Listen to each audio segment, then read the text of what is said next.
อนนี้เฉยไหมจะบอกให้เป็นแค่เพื่อนกันเอาเฉยแหละตัวฉันเองที่พลาดไปตัวฉันเองที่ไว้ใจ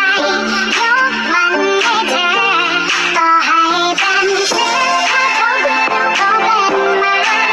ต่อให้เป็นเทวดาเป็นนางฟ้าเขาคงไม่สนใจ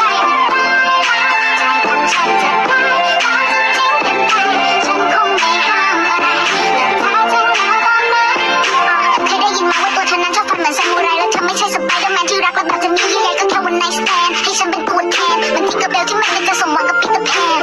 ถ้าจะไปพูดมาไม่ต้องแกล้งน้องที่เธอเอาไปเอามาเธอแค่แกล้งยอมเธอจะว่าฉันเป็นควายฉันก็ดูออกแค่เธอหมดใจอยากจะไปไม่ทราบว่ากับทุ่งนามันว่างเปล่าแต่กลางคืนมองขึ้นไปยังเห็นพระจันทร์มันลอยอยู่ข้างดาวหายไปไม่ได้ข่าวชีวิตคู่ของเราก็เหมือนกับชาลูกรังแต่ผมยังคงต้องเดินลำพังด้วยเท้าเปล่าอะไรคือเรื่องจริงและอะไรคือเรื่องเท็จ